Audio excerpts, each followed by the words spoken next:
Welcome to Franchise Canada Chats, the podcast that takes you inside the world of Canadian franchising. I'm Renée Boudakian, founder and CEO of Rubicon Franchise Partners, and your host for Season 9. This season, we're going beyond the business model to uncover the real stories of franchise owners, the risks they took, the lessons they learned, and the successes they built. Join us as we sit down with franchisees, their franchisors, and industry experts to discuss emerging trends, cutting-edge technologies, and operational strategies shaping the future of franchising. Whether you're thinking about buying your first or next franchise, this podcast is your inside track to franchise success in Canada.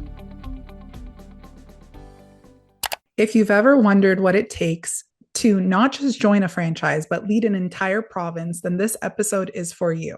On today's episode of the Franchise Canada Chats podcast, I'm going to be joined by Valerie Bacon and Mathieu Doyon, master franchisees for Foxy Box, laser and wax bar in the province of Quebec. Foxy Box is a fast-growing franchise brand built around a powerful mission, helping women across Canada feel confident, empowered, and yes, foxy. Valerie, with her background in nursing and medical aesthetics, and Mathieu, a seasoned entrepreneur and founder of multiple businesses, joined forces to bring this bold brand to Quebec in 2024. Today, we're diving into what drew them to Foxy Box as a business opportunity and what it really means to be a master franchisee, how franchising has impacted their life and their business that they envisioned. So let's jump in. Valerie and Matt, welcome to the Franchise Canada Chats podcast. Thank you. Thank you. So what I would love to do is just have you share a little bit about individually. Maybe Matt, we'll start with you. Tell us a little bit about your background because you have very different career experiences. And share with us a little bit more about your background as really a serial entrepreneur. And how did you find your way into franchising is the follow-up question that I have. All right. So my background, I did a law degree a long time ago, not with the intent of becoming a lawyer, but with the intent of finding my way in life and exploring some. I wanted to go to university, so I did that. It took me a few years in business development, different businesses to end up deciding to go back to school. And I went to do my MBA. And following that, started working as an employee for a companion animal, a veterinary companion animal hospital in the West Island. And I worked with them for a couple of years, really making sure that mom and pop shop that was quite large. We had like 12 doctors, we had 60 employees, and making sure that we were implementing systems into that environment so that we could grow the business and make sure, issues were attacked and solved. So we did that for a couple of years, and once everything was done, I got a bit bored. I was looking for new challenges and decided to start my own business. Doing consulting for management of veterinary hospitals in the province. So we would go in, do kind of a business diagnostic about what was doing well, what was not doing so great, and what we needed to implement. And then they would give us the mandate to help them implement all those changes. So we'd work with a veterinary practice for anywhere between 6 to 24 months, I guess, on and off, depending on the issues and the scale and whatnot. So we worked with pretty much all the business models for veterinarians, from the one doctor in their basement of their house, to the multi-specialties, emergency, education. I worked with the schools. I worked with pretty much every business model there is in the vet space. Even delved into associations and giving back to the industry as the Veterinary Hospital Manager Association needed some board members to help and diffuse this job that was very specific. So did that for a few years until some of my clients that actually helped knew their practices very well. Decided that they had made enough money and they were ready to sell. Their value of their business had gone up, and decided to start buying veterinary practices with a veterinary partner. And again, to make the connection with the franchising, we decided to go at the market with a different approach where we would brand the practices that we were acquiring under a single brand. We created services for the branches, which were, typical HR, marketing, finances, accounting, all that good stuff. All of those were corporate, so we built the brand to 12 branches in the province in 4 different cities. As I was saying earlier, and as without the use of Zoom and the capabilities it opens up. So we were traveling a lot. It was extremely hard, but it was successful. And we sold to a bigger corporation a few years later in 2017, 2018. And then I did the same thing in the dental space for human dentistry, which was terminated in 2021 after COVID, when we sold that group, and then did a project in the US, and then I met Foxy Box in Calgary during the Christmas break of 2023/2024, while my son was playing a hockey tournament there, and I fell in love with the brand for different reasons, which we can explore after. But that was my first contact with the brand and with the potential of franchising for the first time in my life. I love it. I love it. It sounds like in your past history and experience, it's almost like you were doing these corporate conversions, but then you also had some of the structure, which is part of franchising, which is that those shared services and really, so it's really interesting how that experience may unconsciously or consciously have really impacted where you ended up. I love it. And Valerie, I'd love to hear a little bit about your background as well. And how did you find your way into franchising? So for me, well, I've been a nurse for the last 20 years. I'm actually a operating room nurse. I'm a first assistant in surgery, which I love, and I still do, obviously, here and there, but in private practices.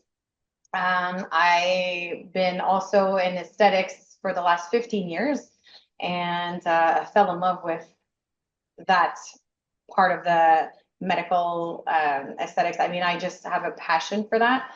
I mean, people sometimes say, oh, it's so like, how can I say this, fake or this or that. But for me, you just bring like a smile back and to someone, or their confidence back. For me, it's just amazing what we can do to help people, not only therapeutically, but aesthetically as well, all by looking nice and natural. And I've been doing that for, like I said, the last 15 years. I'm also a clinical trainer. I love to teach medical aesthetics. It's another one of my passions. To give back for me is very important, especially in this industry. We're a small community and we have to help each other out. It's very important to give back. And well, I've known Mathieu for 25 years at least, because we used to work at an animal hospital together. Oh, And wow. yeah. Actually, that first one I worked at after my MBA, funny enough. Yeah. So like I always call him my big bro. Obviously through the years you lose touch a bit, but then he came to me with this idea back in January 2024. And at first I was like, oh, wax bar, I don't know, whatever. And then I actually saw Kyla's YouTube video. And then we went to go meet Kyla, Cheryl, and the gang. And honestly, I fell in love with those girls. Like, love their spirit, their passion for this, and just they're everything, honestly. And it just summons, like not summons, but it summarizes me, because again, I'm very loud and eccentric and out there, and I just love people. So for me, I just fell in love with that brand as well, because it just represents actually who I am, basically. So that's how I came into it, because of him. I love that. Yeah. And I think when you find your tribe, your people, there's nothing quite like it. And, that connectivity that you feel. So it sounds to me like, Valerie, you were not looking necessarily for a business, but Mathieu, were you looking for a business or a business opportunity when you arrived at that game that you went to for your son and, saw it? So there was something missing in Montreal because when you get waxed, it's really either in those high-end spas, which really don't cater to me at all as far as image and marketing and whatnot, or you get waxed in the back store of a nail salon that really shady and you're just like gross, like, right? So there wasn't that niche that Foxy Box has developed and caters to, which is, mid-market, but clean, professional, efficient, not too expensive, but most of all, like it's engaging. You feel like it's going to be a good experience to get waxed. So when I first saw the brand, I was walking my dog on the street in the morning. The shop was closed, but I was just like, wow, this is what we need in Montreal. I was currently at that time working on a huge project in the U.S. in the pet industry, which is where I've grown from, and we had so many hurdles with that project. There was life was telling me this is not happening the way you want this to happen, despite all your knowledge of this industry. And there was always something coming up. Anyway, so my idea with the initial project was to only bring one of those. I went on the website obviously that morning, figured out it was a franchise, and I was like, okay, that would be perfect for my kids eventually. Once they graduate university, they could transition should they embrace this and enjoy the brand as much as I like it, and if there's a market for it in Montreal, right? But that was my idea initially, and so I did all the discovery for Foxy Box and met with those extremely lovable and energetic, and the entire community of Foxy is fantastic, and the energy is unlike anything else I've seen. So I was for sure attracted to that. But my demographic is very different from the rest of the team. I'm pretty much the only guy. There's might be 2 or 3 husbands or whatever in some of the branches, but I was very different, and very surprised that they actually liked me back. And typically, you need to have had a store for a couple of years and manage, the services. I'm 55 years old. I'm a guy. I'm not your typical waxer, let's put it that way. So they weren't certain that I would be a good fit to be a wax tech, or a magician, as they call them over there. So they were curious that why I was attracted to the brand and what I wanted to do, and they were just like, "What are you going to do with a store in Montreal?" I said, "Well, it's for my kids, blah blah blah." And then Kyla said, "Well, we looked at your LinkedIn profile, and literally on this is happening December 27th." And she said, "Well, we had a board meeting on December 22nd." And so Kyla talks to the universe when she needs stuff. So she says, we asked the universe that day for somebody to help us develop Quebec, because we want to go, if we are going to be a countrywide brand, we need Quebec. We need to be there, and they might help us reach out to the Maritimes and whatnot, right? So she said, "Well, then you called us on December, like 5 days after our board meeting. We looked at your LinkedIn profile, and to us, your DNA is more business development. That's more what we're looking for." So she was basically asking me to put aside my big project in the US to come and develop the brand for Quebec, which was flattering. I mean, I was flattered that they would consider me, again, not being their typical demographic, for franchisees, to do that for them. So we explored that for a few weeks, then reached out to her to make sure she would be on board, because I can't, again, my DNA, business development, know yourself before you get into any ventures of any business. I think know what your strengths are. At my age, I knew what my strengths are, and I knew what I didn't want to do, that I did not want to do, or that I'm not great at doing. Like, I'm the big picture guy. I'm the ideas. I make it happen. Sorry, pardon my French there. I make things happen. And I stay at that level. That's where I'm good. I'm always living 3 years ahead of today, because that's the way I'm built, right?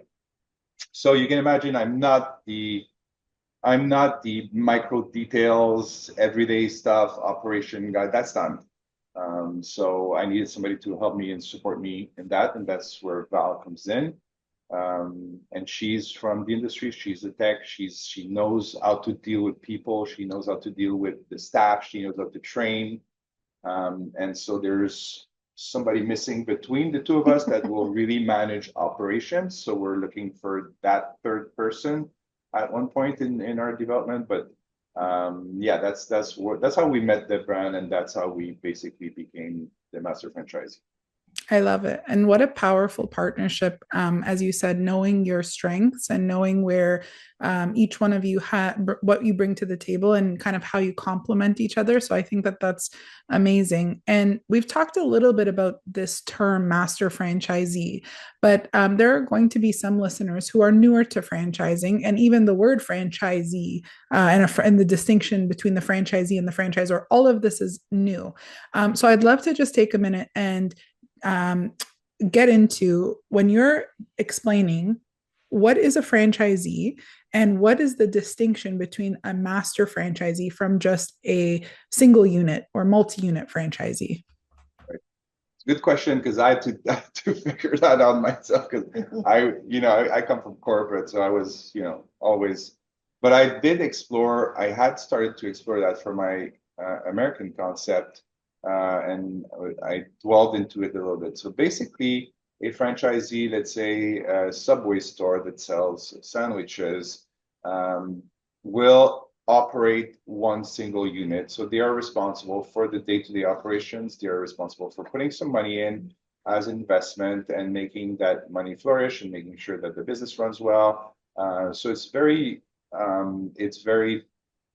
day-to-day oriented and in client facing most of the time for that operations, really the operations of that store. The benefit of being in a franchise is that you are provided with some tools that are basically all the stuff that you need to start fast and efficiently, quickly and efficiently. So you get your marketing is pretty much cookie cutter. You just have to change your location. You have potential HR systems. You have POS systems. You have all that stuff that you require to start your business, packaged and ready to go. So that's where the franchisor comes in. They are supposed to come in and provide you with all those tools that you need to start your business. Instead of doing it on your own, figuring everything out by yourself, creating your brand, blah, blah, blah. That's all provided to you by the franchisor. As a master franchisee, we sit right between those two because we are also an operator of one unit as a franchisee, basically, of the franchisor.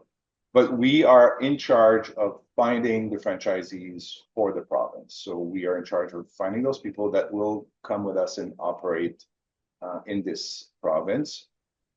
And we are in charge of providing them with all the tools that they need. Granted that we have some stuff from corporate that we have to adapt to this market to provide it to our franchisees here. So we act as a little bit as the franchisor for the province of Quebec. We are acting as a franchisor to ourselves because we're also operating a clinic. So you can imagine we're really at the midst of all the interactions and providing the services to the clients. We're providing services to our franchisees. We're providing services to our future and creating systems for future franchisees as well.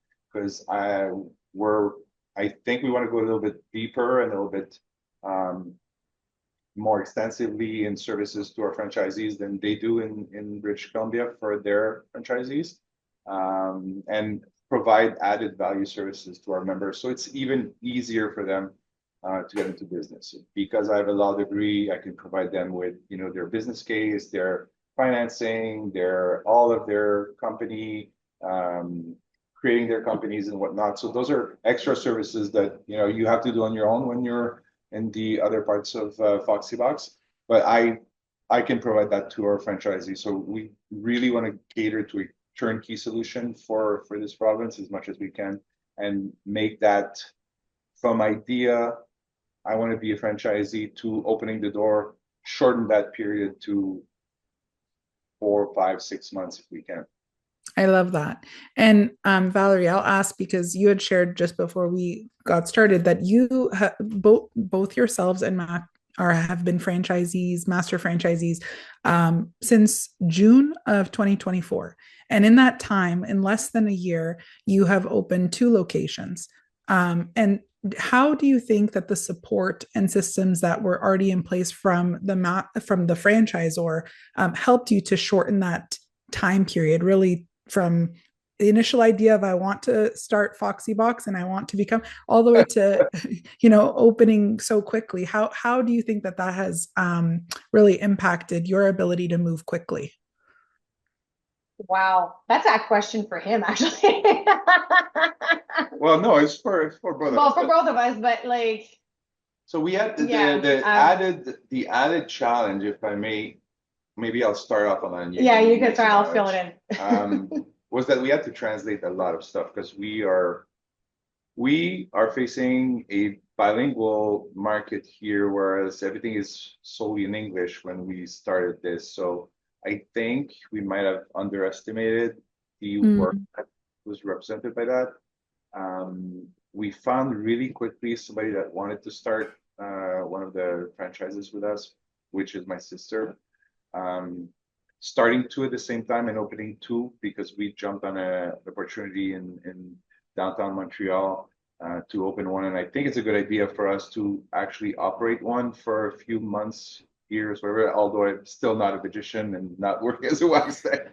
But it's a good thing for us to learn and figure out where the pain points are and how we can better this services to our members later. I would not recommend opening 2 stores at once again to anyone. Just start with one and then fix it. And again, so we created that, dual. We had 2 stores, twice the issues to solve. Even though I said, to you earlier in our previous interview that you scale after issues are taken care of, and we did open with issues in both locations. Translations were not finished. There was still a lot for us to learn about managing stuff coming from headquarters and applying that and adapting that to this market. So the challenges were multifaceted and definitely got our plates full for the last 6, 8 months. I think we're just starting to breathe now.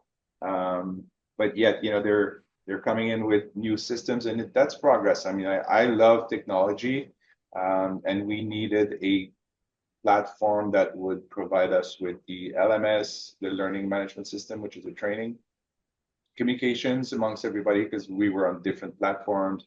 We're on Slack, we were on emails, we're on text messages. So basically they're coming in with a solution to help us manage all of that and eventually train our staff and etc., which was another platform before. But we just opened 2 locations, so we're trying to fit that in and go back to what we just finished learning, and then we need to relearn it again. But at the end of the day, when you're in a business and when you venture into whether it's a turnkey solution like we're trying to provide in a franchise, whatever it is, you need to be able to adapt. You need to be able to look for solutions for things that are not working. You need to push for those solutions and ask for them from your franchisor. If like we were on too many platforms, it was technologically not efficient. And they listened and they came in with a solution. So it's important to know that you need to learn constantly. You need to look and want to be training on different things as you move forward and progress. I love that. It's a lot because, like, for me, it's the first time I'm on this side of the fence, right? I have a medical background, so for me, taking care of patients, taking care of people, that's what I do. So, I mean, Matt has been an extraordinary mentor, and he's very patient with me because I have a lot to learn, and just from being a franchisee / master franchisee to help others too. So like he was saying, we had issues with, some issues with this, with that. So we have to adapt and then get back to my franchisee because she has to obviously get things going as well. And so but the French, yeah, that was a lot more than we expected. Thank God to artificial intelligence. Yes. I can tell you that to Chat give us a GPT. big, strong support there. Yeah. 2 years ago, I don't think what we've achieved would have been possible. And I believe with the help of intelligence, artificial intelligence in the coming years, we'll be able to go even deeper and provide a better experience for our members and for our clients as well, for sure. I love that. Going back for a moment, when you were doing your research into Foxy Box as a business opportunity, who or where did you go in terms of research? Like, where did you lean or where did you go as you were exploring this pathway for business ownership? Well, I turned to the website obviously first. I was not cognizant of the brand at all until I saw it in the street. Like I was really front facing when I first met the brand. Definitely like the logo. I love creating brands. I've created all the brands for all my businesses to the point where I give it to marketing people, but I created the ideas of most of the brands I've worked with. So I like that. I like the branding. I like the boldness of it and the audacity that they had. And it says like "Viva la Volva" on our walls. Like it's not everywhere you're gonna see that, right? So I really like that from them. Reached out to Kezia, which is the franchise development person, who has the energy of a volcano. Like she is on fire. This woman is like fantastic. And my first experience with the brand was with Kezia, and she was just phenomenal. And we are December 26th. She answered to my email the same, like within minutes from my initial question. Because when you go on the website, it tells you, we're franchising, blah, blah. You can click on the link and it starts the discovery process right there. So she got the email. She responded quickly. We were there for a tournament, a hockey tournament, like I was saying, but that's one game a day. We had plenty of time on my plate. This is the holidays. There's nothing else to do.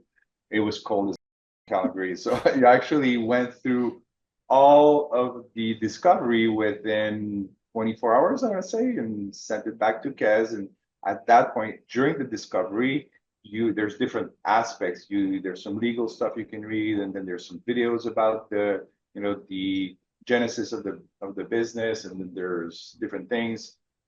And all of this leads to, do you want to continue or not? Then you go through financials, you can look at the numbers. Like for me, it was not extremely complex because I've managed like many different businesses. So I went through that really quickly as well. And by December 27th, I was done with the discovery process. I liked what I'd seen. So Kez told me, well, next step is to meet the CEO. And like, this is December 27th, bro. Like, don't expect to meet her so soon. But he called me back the next day. She said, they want to meet you.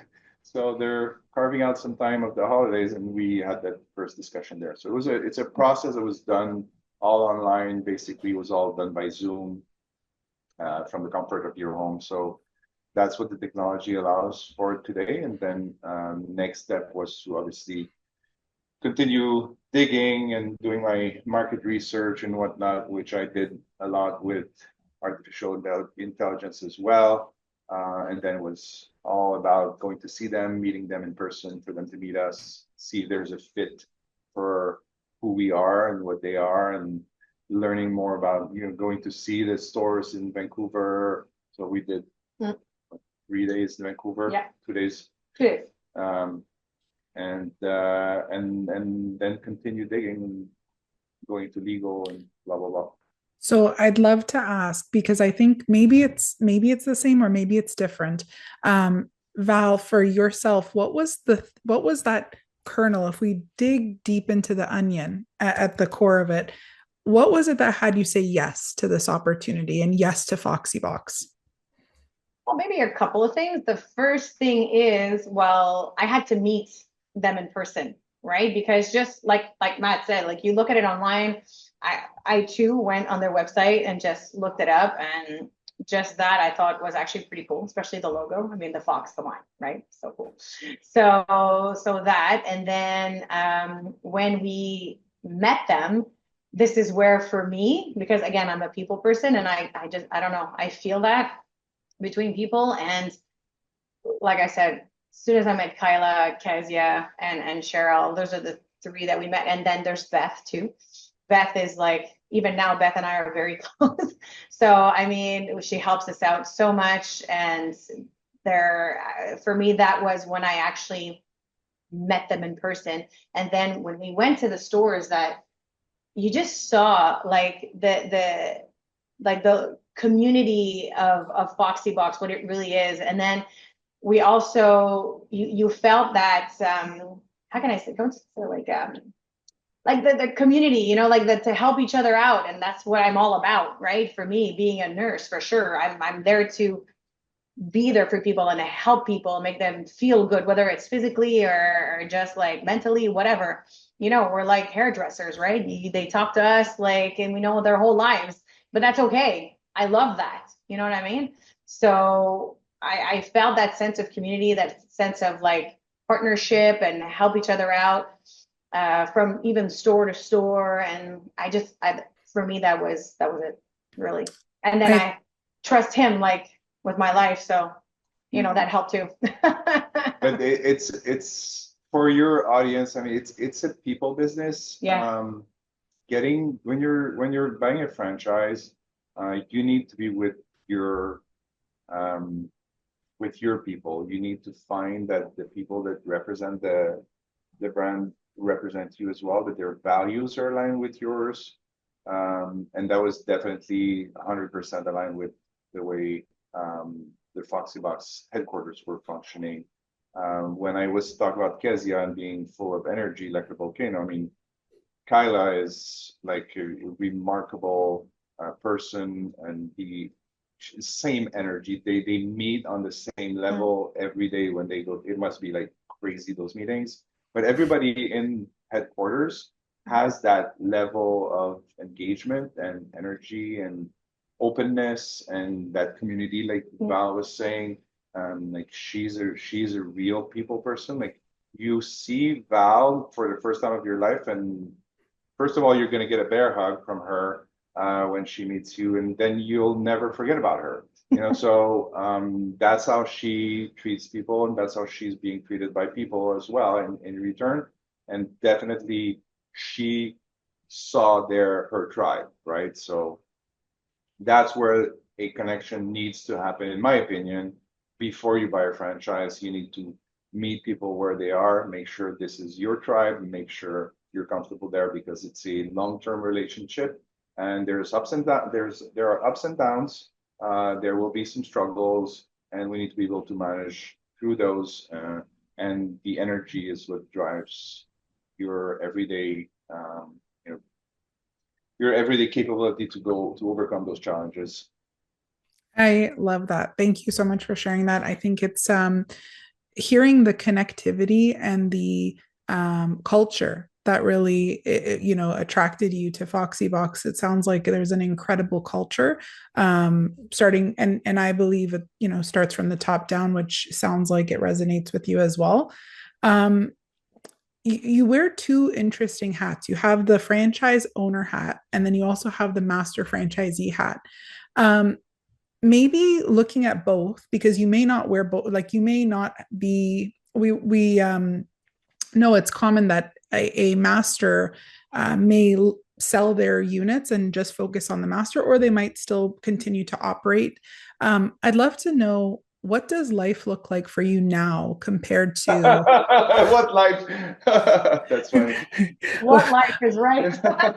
in a candid, I mean, what does life look like if you think about maybe, Mathieu, for yourself, when you were trying to get that project off the ground and getting a lot of resistance to it, and then pivoted towards Foxy Box, or Valerie, for yourself, when before, when you were in the operating rooms probably very regularly, what does life look like now, being, if we say, on the master franchisee side, what is life like now compared to what it was like before? The good and maybe the pieces that are challenges that you're working through.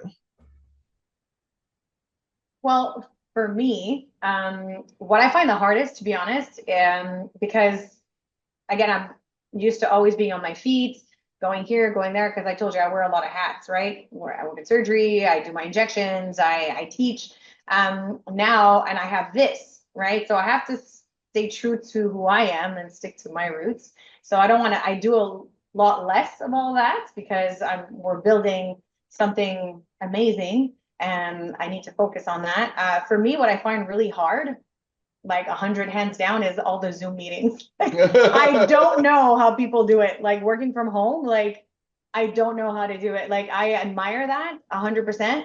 For me, that's what I find very hard, and not always having control because I'm someone who's very much in control. So sometimes like those little hiccups or just these little things like that Matthew was talking about earlier, which are always, there's always a solution. But sometimes for me, when I learn something, I need it to work now, right? I'm like that. Like I'm just made like that. So sometimes, again, when I need something, I need it now. But it doesn't work like that, right? So that for me is a challenge. Like, and like the Zoom meetings, for me, this is like a little bit of a challenge for me, but I'm getting there. I'm getting there. It's pretty good. Getting control of it. Love it. And Matt, for yourself, how would you say what does life look like now compared to what it was before? So going back to my previous life, I've worn many hats, amongst which I did many years of operations, like many years, and swore when I left the veterinary industry that I would not be managing operations anymore. Again, because it's not my DNA anymore. You know, I want to work more on the business development part of this venture. So your question about are we going to keep the corporate store or are we going to sell that to somebody? Definitely, if we found the right partner that can do some operations management, which is, you know, that third wheel that's missing to our car here.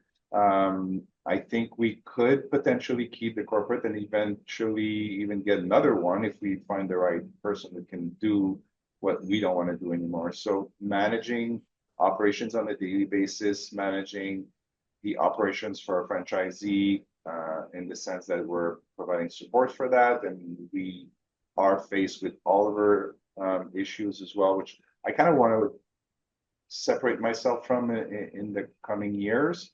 So I'm not really on my X right now. I'm not on the place where I want to be in the coming years. So hopefully I'm not going to stay here too long.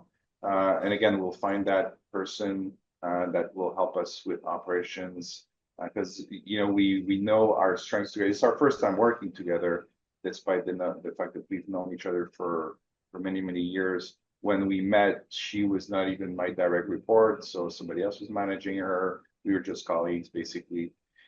So we're learning, you know, each other's strengths and each other's desires and whatnot about work and where we're going to be the most efficient in the organization. There's definitely an open position for that detail-oriented person that will drive the implementation and the all the minutia of every day that needs to get done. And there are some people that love that, and we need to find that person so that we are a full-on, well-functioned, well-oiled machine, then we can scale. So anybody listening there, we are. Yes, tell us what type of person would thrive. Operations manager / partner that will really manage and help us with the day-to-day stuff and all of that good stuff. So they know who they are, operations manager, operations director, somebody, even if they wanted to become a partner in the medium run, once we know each other and we know there's a good fit, we are open for that as well. Because that would allow us to open another 1 or 2 or 3 or even 5 corporates, or not, or franchise and purely franchise, but finding the locations, finding where we're going to establish us, so starting those businesses, that's what I want to do, and not managing day-to-day operations. Love it. Um, what advice would you give? So, for any listeners who are maybe considering exploring franchising or starting something on their own, what advice would you give to someone who's kind of at a crossroads in their, entrepreneurial journey? Well, for me, I'm like a little bit like Kyla. I put it out in the universe, and I had been putting it out there that I also needed a new challenge. And then Matthew texted me and about this project. So for me, if I can give like my advice would be to find that partner and that you trust, because for me, hands down, that's the most important thing, that you can like that trusting relationship. For me, that's hands down one of the most important things. I love that. And maybe a follow-up question to that would be, what kind of questions should a prospective franchisee be asking, either of themselves, internal reflection, or perhaps even, and importantly, to the franchisor? Well, know yourself, like I was saying earlier, know what your strengths are, know your limits, make sure you're excited about this brand. And, like I see people starting Subways, and if you're doing it for the money, you're probably not going to be successful. There isn't that much money to do in some franchises. There's a lot of competition in food. There's a lot of competition in everything.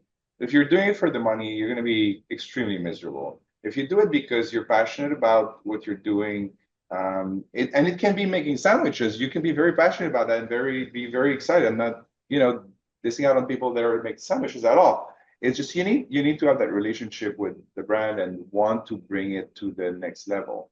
So ask yourself, do I see myself doing this for the next, 5, 6, 10 years, 15 years, whatever?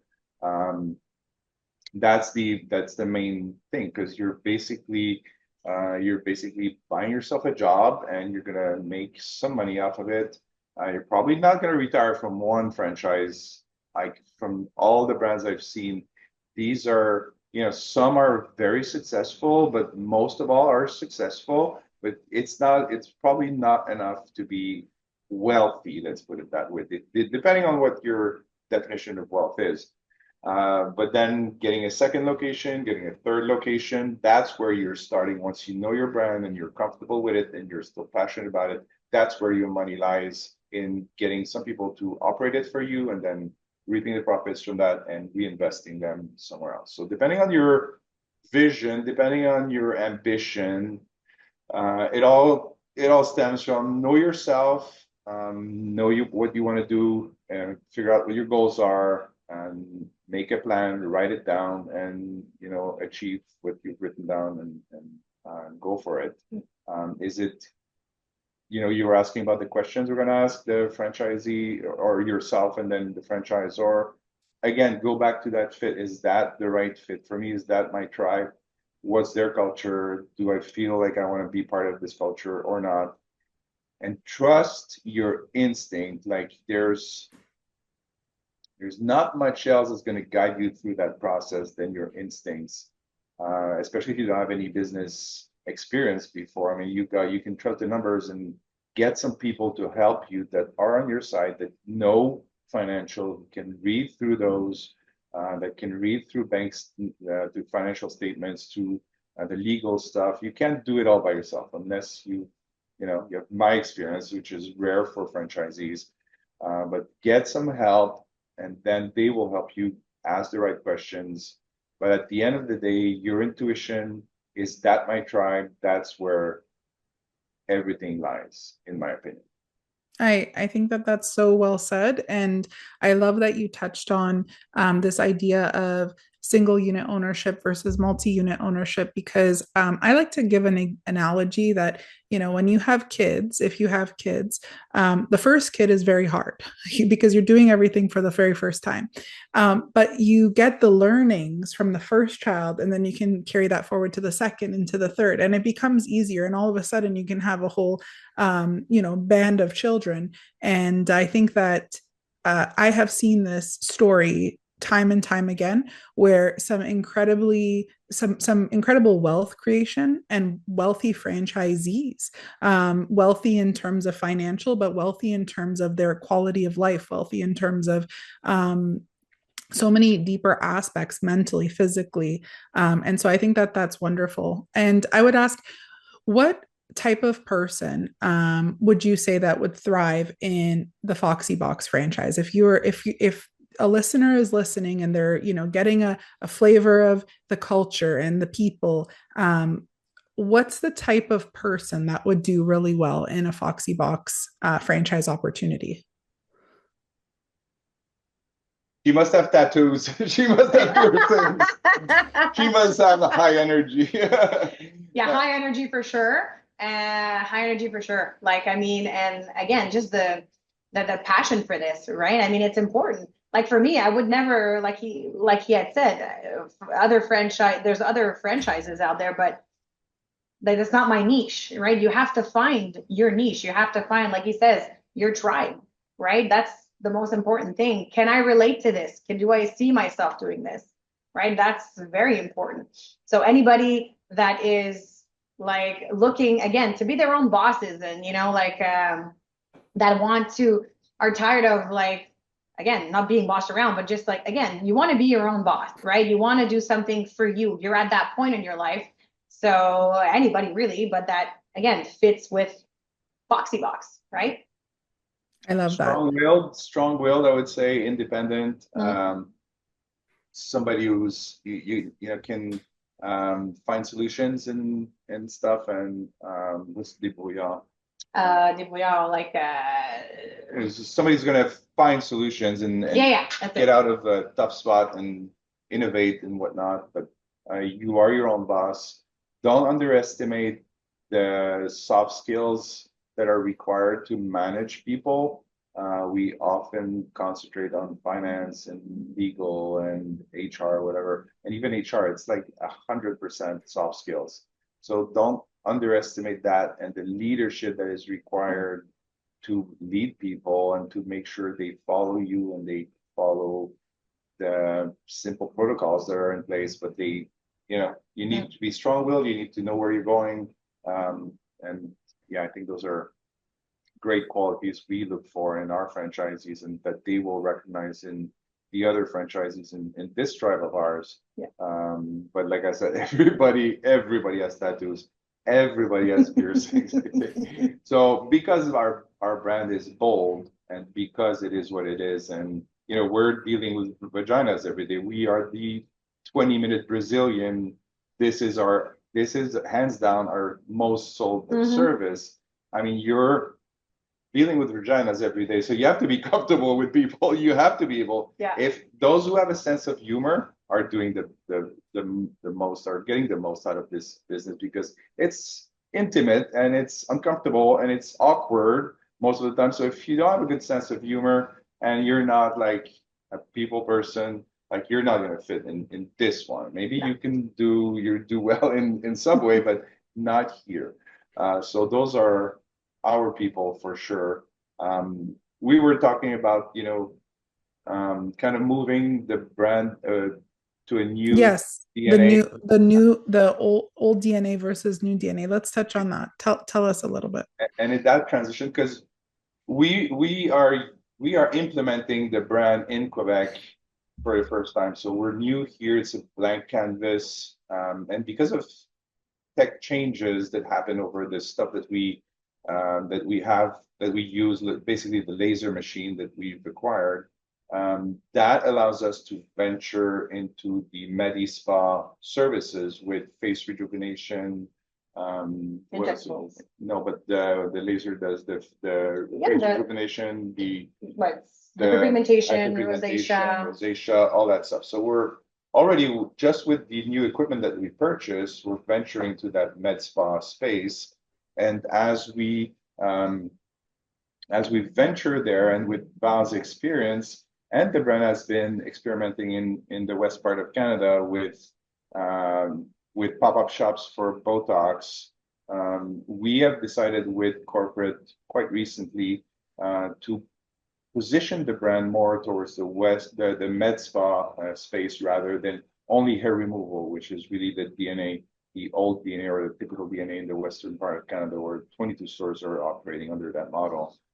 So we're venturing to that new space, but we still want to cater to the typical client of Foxy Box, which is a younger demographics than all these med spas. And it's a bold brand that we want to keep even in that new med spa space. We're going to bring it to that space and be a bit different potentially than all those very vanilla marketing that you can see for all the med spas, which are all the same and not distinguishable.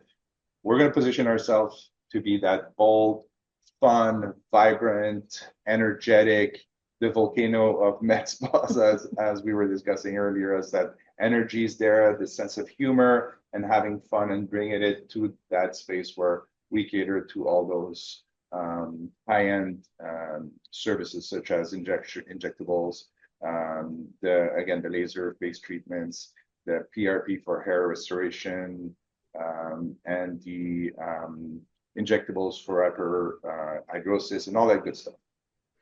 I think one of the things that strikes me is just having a franchisor who, and being part of a brand that is willing to evolve and try different things in different markets. I think that that's a huge strength to the Foxy Box brand. And because as a business opportunity, now you open up to these other levels, as you were kind of saying. And I think that that's amazing and speaks to the strength of the brand. I have one more question I would love to ask both of you, which is, what is one truth about franchising that you know now that you didn't know at the onset of your franchising journey? I would say it's a bit more work than you expect, because the franchise dream is that it's kind of, here's your cake, go and eat it. You kind of need to put a little bit more energy into it. Like, there's some stuff that we will provide our members. There's some stuff that corporate is providing us as a franchisee and as a franchise master franchisee.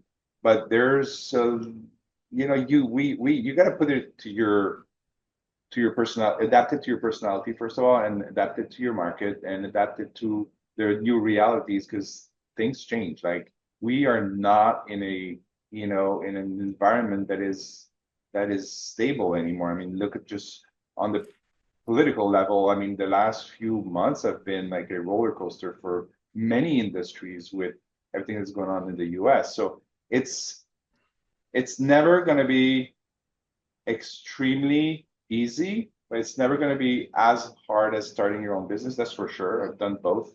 And for certain, that is a truth. It is easier than starting your own business, but it is not, here you go, and I have nothing to do except show up for work, punch in, punch out, and cash my check. You still have to add your 2 cents to it, and some energy. Valerie, anything to add to that? Yeah, well, that's, like I said, like he said, it's a lot more work than well, I knew it was going to be a lot of work, but yeah, it's not like it's not always just cookie cutter, right? You really have to put in your 2 cents and put in your own little take on it, which is great, actually. I love that. Well, I appreciate so much the candid conversation. I think that any business ownership has its amazing benefits, but also has its challenges that we need to work through. So I think that anyone who's considering franchising needs to go into it with a very eyes wide open mindset. And so I think you've done a great job in kind of sharing the amazing parts and also the pieces that people should just know about, because business ownership is both rewarding and tough. So thank you so very much. It's been an absolute pleasure getting to learn more about your story, hear how you started, and hear where you are today. And I can't wait to see more Foxy Boxes in Quebec, and a fox on every corner. Yeah. Absolutely. Thank you so much. Yeah. Thanks for having us, and Thank thanks you for Carla for relaying the invitation. Yeah, thank you so much. Thanks for listening to Franchise Canada Chats. I'm Renée Boudakian with Rubicon Franchise Partners, and this podcast is produced by Joelle Kidd with the Canadian Franchise Association. Missed an episode? You can find Franchise Canada Chats on Spotify, SoundCloud, or wherever you get your podcasts. For expert insights, success stories, and franchise opportunities, visit franchisecanada.online. And while you're there, subscribe to Franchise Canada e-News, a trusted resource for aspiring franchisees looking to achieve their dreams and build their franchise future. If you're exploring franchise ownership, check out lookforafranchise.ca or learn more about franchising at cfa.ca. Thanks again for listening. We'll see you next time.